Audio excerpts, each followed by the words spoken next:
이사야서 13장 13절부터 16절 말씀 봉독합니다. 이사야 13장 13절부터 16절까지 말씀입니다. 같이 봉독하겠습니다.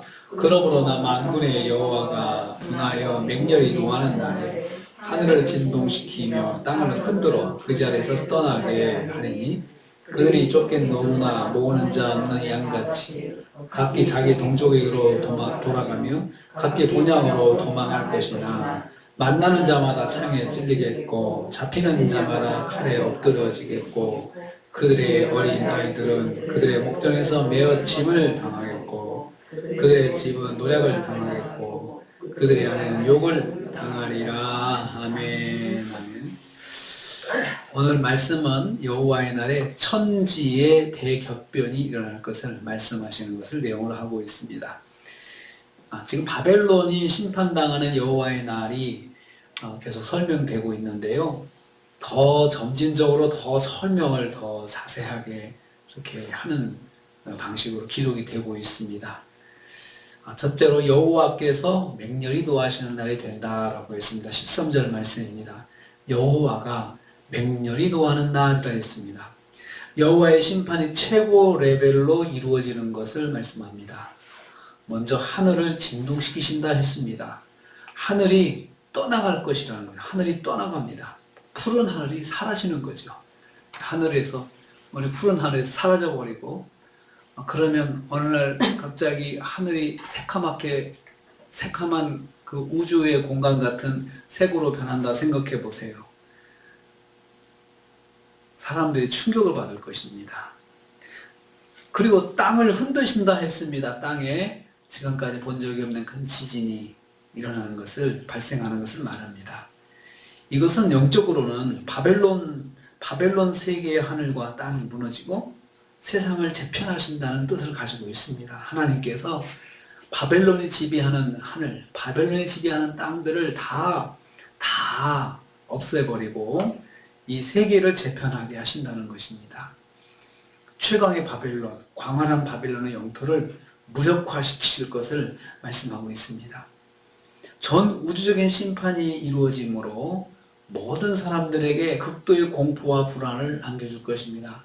세상에 사는 사람 어느 누구도 한 사람도 빠짐없이 하늘을 바라보고 공포를 느끼고 흔들리는 땅 위에 서 있으면서 공포를 느낄 것입니다. 그래서 세상의 모든 사람들이 하나님의 심판을 경험하게 된다는 것입니다. 여호와의 심판은 전 우주적인 심판이 되어서 세상 모든 사람들이 경험하게 될 것입니다. 두 번째로 여호와의 심판은 피할 곳이 없는 심판이 될 것이라 했습니다. 14절 15절 말씀입니다. 그들이 쫓긴 노루같이 모으는 자 없는 양같이 궁지에 몰리는 상황이 될 것이다 하는 말씀하고 있습니다. 이리저리 도망하여 자기 동족에게 도망해도 안전하지 못할 것입니다. 자기 고향으로 도망해도 피할 수 없게 될 것입니다. 세상에 어디를 가든지 그들은 만나는 자들에게 창에 맞고 사로잡혀서 칼에 찔려 죽게 될 것이다 말씀하고 있습니다. 피할 곳이 없는 것이죠. 세상에 안전한 곳이 없습니다. 도와줄 사람도 없습니다. 같이 다 심판을 당하기 때문에 누가 누구를 도와줄 입장이 아니고 같이 안전한 것을 찾고자 하지만 찾을 수가 없는 것이죠. 백성들이 쫓긴 노루처럼 뿔뿔이 흩어질 것이라 했습니다. 또한 위험을 감지한 양들이 돌보는 목자가 없어서 각각 생존을 위해서 양들도 목자가 있어가지고 위험할 땐 보호해 줘야 되는데 목자 없는 양이 되니까 위험이 오니까 자기들이 살라고 각자 고공분투 뿔뿔이 흩어지는 양들의 모습, 안전한 곳으로 도망가는 여기저기 흩어지는 양들의 모습처럼 그렇게 그 모양으로 도망다닐 것이다 이것입니다. 하지만 심판을 면하지 못할 것이다. 처절한 심판입니다. 세상 어디를 가든지 심판을 피할 수가 없습니다. 어디를 가든지 그날을 위해서 어떤 사람들은 아주 어떤 미국에 있는 부자들은 땅을 큰 요새를 만들어 가지고 그런 지구 멸망이 때가 오면 그곳에서 그냥 들어가 산다고 하면서 만들고 뭐 그런 것들을 가끔씩 토픽해서 옵니다. 그래도 피할 수가 없습니다. 땅속에 짓는다. 땅에 지진이 나는데요. 온 땅에 지진이 일어나는데 그 속에서 안전하겠습니까? 세 번째로 여호와의 심판은 절대로 잊을 수 없는 고통으로 남게 될 것입니다. 16절입니다. 그들의 어린아이들이 비참하게 죽임을 당하는 것을 보게 될 것입니다. 자기들이 보는 앞에서 땅에 메어침을 당한다라고 했습니다. 비극적인 죽임을 당하는 자식들을 지켜주지 못하는 것입니다. 절대 약자가 되는 것입니다.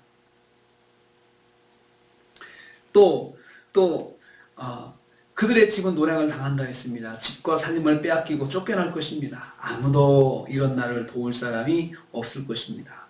사랑하는 아내도 지켜줄 수 없게 됩니다. 아내가 욕을 당해도 눈으로 볼 수밖에 없는 비참하고 비극적인 일을 당하게 될 것이다 했습니다. 그런데 이러한 일은 먼저 바벨론이 다른 나라들을 정복하면서 그런 악행들을 했던 것입니다. 그것을 그대로 돌려받는 것입니다. 시편 137편 8절 9절 말씀 보면 이런 말씀이 있습니다. 멸망할 딸 바벨론아, 내가 우리에게 행한 대로 내게 갚는 자가 복이 있으리로다. 내 어린 것들을 바위에 메어치는 자는 복이 있으리로다. 바벨론이 그렇게 했어요. 다른 나라 정복하면서 어린아이들 바위에 던져서 죽이고 그런 끔찍한 일을 했는데 나중에 자기들도 똑같이 당한다. 똑같이 멸망당할 때 그렇게 한다는 것입니다. 심은 대로 거두게 하시는 것입니다. 그러니까 하나님께서 권세를 주시고 하나님께서 힘을 주실 때에 겸손해야 합니다. 겸손해야 했습니다. 바벨론은. 그런데 바벨론은 겸손하지 못했습니다. 자기들이 세상에서 최고라고 생각하고 아무도 자기들을 막을 자 없다 생각하고 교만하게 하나님 앞에서도 교만하고 세상 사람들을 폭력적이고 교만하게 다스렸던 것입니다. 그것을 나중에 하나님께서 다 갚아주신다는 것입니다. 하늘과 땅을 떠나게 해서 바벨론의 땅이 없어지게 하고 바벨론의 하늘이 없어지게 하고 이것은 나중에 최후의 심판이 되면 심판날의 말세가 되면 그 하나님의 심판에 대해 말세가 되면 똑같은 자연재해와 그런 현상으로 하나님께서 징조를 보여주시는 것을 성경이 말씀하고 있습니다. 하나님께서 얼마나 철저하게 심판하시는지 심판할 때는 그 죄 없는 사람이 억울하게 당하는 일이 없고 죄 있는 사람이 여행으로 피하는 일이 없도록 하나님께서 철저하게 심판을 행하십니다. 그래야 공평하죠.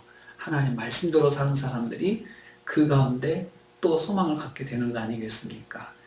우리가 또 한 주간을 시작합니다. 하나님의 심판은 정말 피할 수 없습니다. 하나님께서 한번 말씀하시면 그대로 이루어지는 것이고 전에도 계속 말씀드리는 거지만 이렇게까지 말씀하시는 이유가 뭘까요? 듣고 무섭고 두려움을 느끼면 회개하라는 것입니다.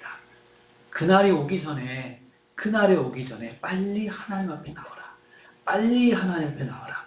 이 말씀을 듣는 사실 바벨론에게 주는 말씀이지만 이 말씀을 또 이스라엘 백성들이 들으면서도 얼마나 그 하나님의 능력, 하나님의 그 심판에 대해서 두려움을 가져야 될까요? 이 말씀을 또 듣는 이스라엘도 자기들도 똑같이 하나님 말씀 불순종하고 교만하면 하나님이 그렇게 심판하신다는 것을 교훈을 얻고 정신을 바짝 차려야 되는 것이죠. 정신을 바짝 차려야죠. 그래서 하나님께서 우리에게 미리 말씀하실 때 우리가 빨리 깨어서 빨리 순종하고 돌아오고 바르게 쓰고 그러면 하나님께서 인도하시는 대로 우리가 승리할 수가 있습니다. 오늘 이번 한 주간도 또 오늘 하루도 하나님 말씀 앞에서 겸손하게 말씀 붙잡고 말씀대로 순종하시는 한 주가 되시기를 주님의 이름으로 축복합니다. 주님 감사합니다.